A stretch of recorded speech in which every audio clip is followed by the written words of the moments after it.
सदियों पुरानी बात है। मशरकी रेगिस्तानों के बीच एक सल्तनत थी जिसे लोग मैसर कहते थे। ये सल्तनत अपने नीले दरियाओं, खजूर के बागों और बुलंद महलों की वजह से मशहूर थी। लेकिन इस सल्तनत की असल पहचान उसकी शहजादी रियाना थी। रियाना न सिर्फ खूबसूरत थी बल्कि अक्ल व हिम्मत में भी सबसे बढ़कर थी। बचपन ही से वो किताबों, तलवारों और घोड़ों से मानुस रही। मैसर के लोग उसे रेगिस्तान की रोशनी कहते, क्योंकि वो जहां जाती उम्मीद जगा देती। मगर तकदीर की किताब में उसकी जिंदगी के लिए कुछ और ही लिखा था। एक रात रियाना ने एक अजीब ख्वाब देखा। उसने देखा कि मैसर का महल अंधेरों में डूबा हुआ है, दरियाओं का पानी खशक हो गया है और आसमान से सियाह परंदे शोर मचाते उतर रहे हैं। ख्वाब के आखिर में एक बुजुर्ग ने कहा, ए शहजादी, तेरी सल्तनत पर एक साया आने वाला है। अगर तूने कुर्बानी न दी तो सब कुछ मिट जाएगा। रियाना हड़बड़ा कर उठी। उसने ख्वाब अपने वालिद बादशाह फखराल-दीन को सुनाया। बादशाह ने उसे तसल्ली दी कि यह सिर्फ वहम है, लेकिन रियाना जानती थी कि इस ख्वाब में कोई राज छिपा है। कुछ ही दिनों बाद शमाल की सरहदों से जरकान नाम का जंगजू सरदार हमला आवर हुआ। जरकान एक जालिम और जादू से वाकिफ शख्स था। उसके लश्कर के पास आम हथियार नहीं थे, बल्कि ऐसे तावीज़ और मंत्र थे जिनसे आग के शाले और जहरीली धुएं उठते। मैसर की फौजें बहादुरी से लड़ें, मगर हैरान कन जादू के आगे कमजोर पड़ गईं। बादशाह फखराल-दीन बीमार और ज़ईफ हो चुके थे। सल्तनत की उम्मीद अब सिर्फ रियाना पर थी। जब हालात बिगड़ने लगे तो रियाना महल छोड़कर आम लिबास में एक फ़कीर की तलाश में निकली, जिसके बारे में कहा जाता था कि वो सहरा का हकीम है। कई दिनों की मसाफत के बाद वो एक गार में पहुंची। वहां एक बूढ़ा फ़कीर बैठा था। शहजादी, मैं जानता हूं तू क्यों आई है। जरकान को शिकस्त देना सिर्फ तलवार से मुमकिन नहीं। उसके पास जादू की कुव्वत है और वो कुव्वत सिर्फ एक ऐसी रूह रोक सकती है जो पाक दिल हो। फ़कीर ने कहा।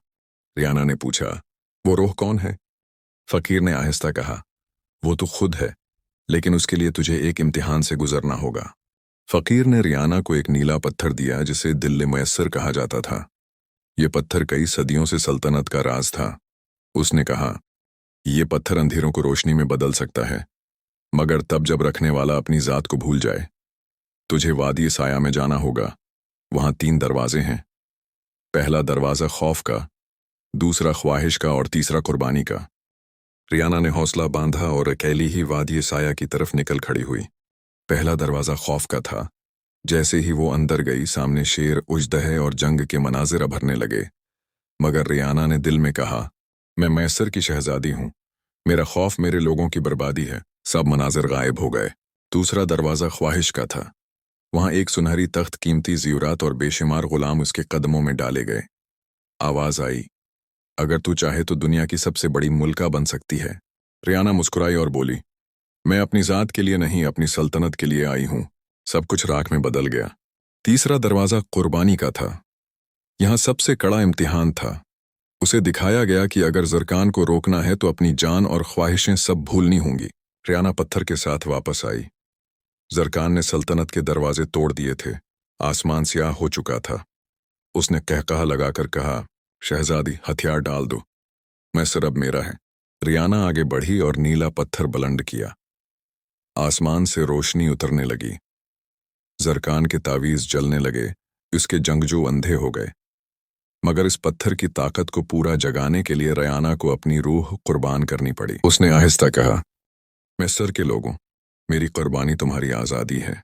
रोशनी का एक तूफान उठा। जरकान और उसका लश्कर रेत में दफन हो गया। सल्तनत बच गई, मगर रियाना जमीन पर गिरकर हमेशा के लिए सो गई। सुबह हुई तो लोग महल के बाहर जमा थे। आसमान नीला था। दरिया फिर बहने लगे, मगर शहजादी मौजूद न थी। बादशाह फखराल-दीन ने अपनी बेटी की याद में कहा, मैसर की रोशनी हमेशा जिंदा रहेगी, क्योंकि उसने खुद को भुलाकर अपनी कौम को बचा लिया। लोगों ने शहजादी के नाम पर शहर के बीच एक मीनार तामीर किया, जिसे रोशनी का मीनार कहा गया। जब भी सूरज उस पर पड़ता, मीनार नीला चमकता, बिल्कुल इसी तरह जैसे दिल मैसर।